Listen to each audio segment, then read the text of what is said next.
Welcome to this session. In this session, we want to discuss understanding the problem of integration. In the previous session, we introduced the concept of integration.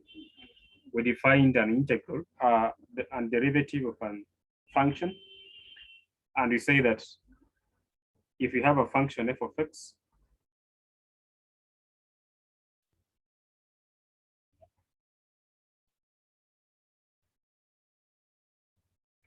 so we say that the antiderivative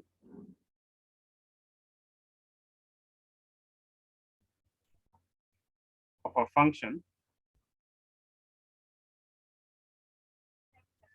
f of x is another function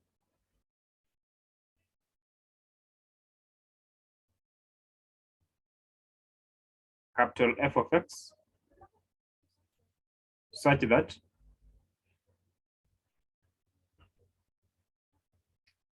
the derivative of this capital F of x is the same as this f of x.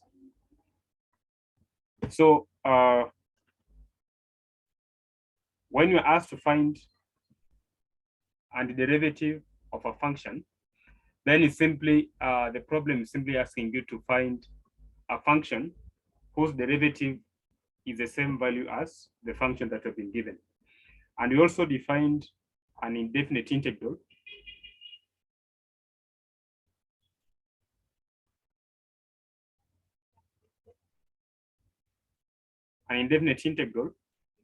of a function f of x is given by integral f of x dx is equals to capital F of x and then plus c, where this is the constant of integration,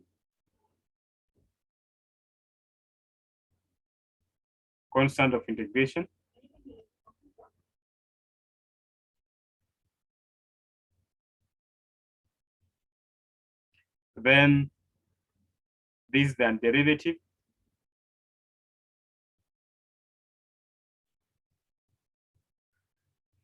then this is called integrand.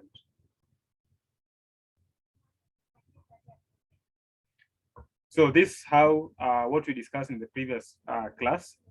Now we want to give some examples and see how you interpret them, difference between the integration problem and derivative problem. So we know that if I have y equals to cos x, then dy dx is given by negative sine x. If I have y equals to sine x, then dy dx will be given by cosine of x. Now let's start by these two. So if you are asked to find the integral of cosine of x with respect to x, say this is the first problem, A, and we have problem B, to find the integral of sine of x with respect to x. Now, this is what it means, that to find the integral of cos x with respect to x, find a function whose derivative is cos x. A function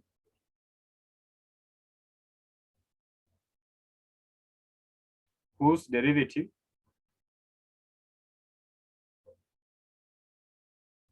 is this value we have been given here. Now from this one here, a function whose derivative is cos x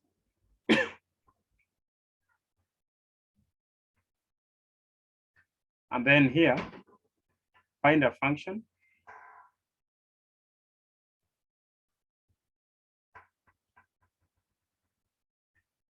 whose derivative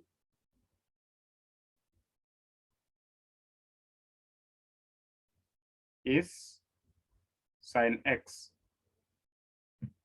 Now from what we have here, that if you are given y equals to cos x, then dy dx is minus sine x. So here, this first problem, the integral of cos of x dx means we need to give a function whose derivative is cos x. And from these two lines, y equals sine x means dy dx is cosine of x. So therefore, a function whose derivative is cos x is simply sine x, and then we add a constant of integration. So when you integrate cos function, then you get a positive sine function. Now, this one tells us that to find a function whose derivative gives us this integrand here, sine x.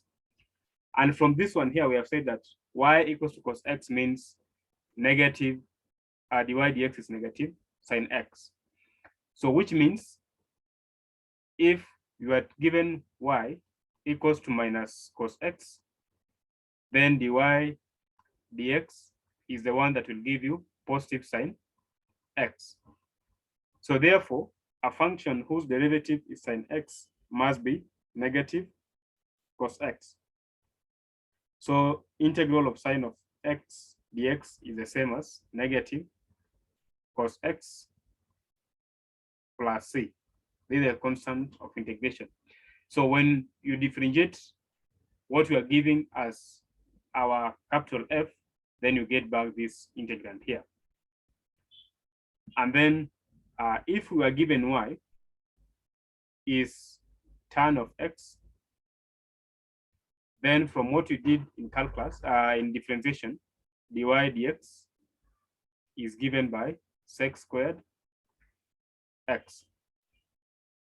So if we are asked to integrate sec squared x dx, then the answer is tan x plus c, because when we differentiate tan x, we get sec squared x.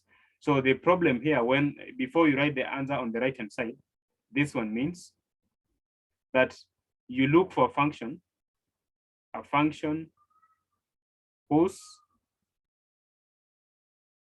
derivative is sec squared x, and that function is tan function.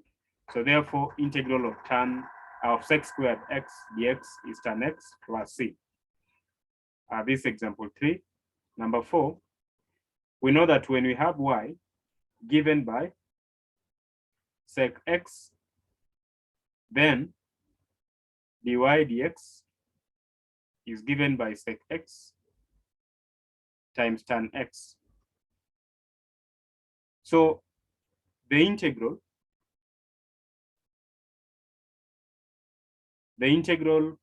of sec x tan x dx is sec x plus c, because this function is a result, this function we have here as our integrand is a result of derivative of a sec function.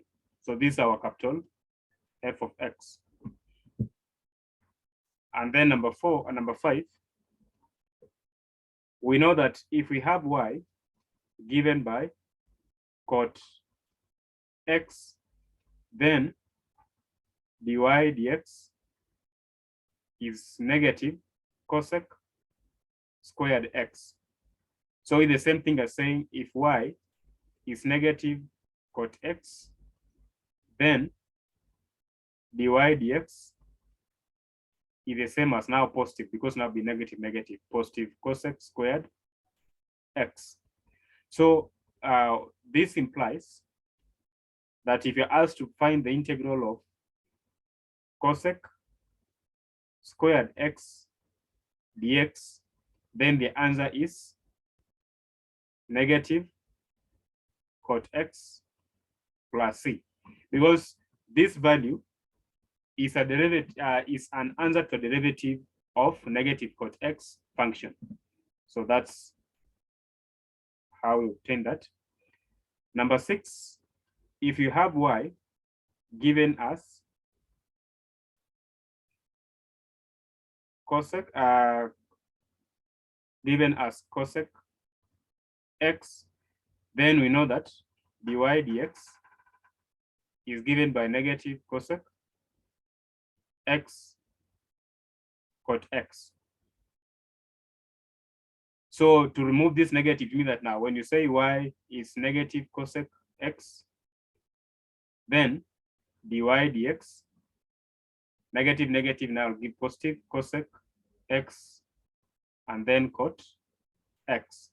So therefore, if you're asked to integrate the function cosec x cot x with respect to x, then the answer will be negative cosec x plus c, because this is the solution of a derivative of this negative cosec x function.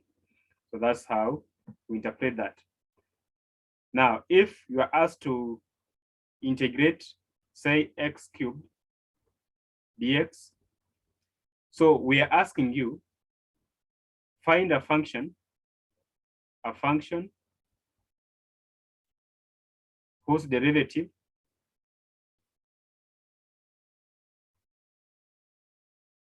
is x cubed, and you should find that it will be a function x power 4 over 4 plus a constant c. Any function of this form for any constant c will have a derivative of x power 3. So that's how we interpret integration problem and derivative problem. Just know that differentiation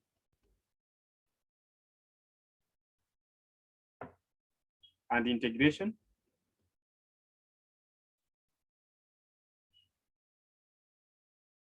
are inverses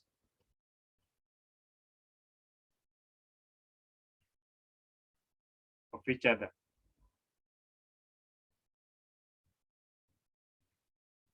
It's like they are opposites of each other. So next time or next class, we'll discuss about now integration techniques. Just as we saw in differentiation, we have different rules of differentiation.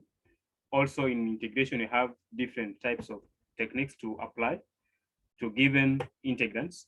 So the next session, we'll start now discussing about each one of them. Thank you.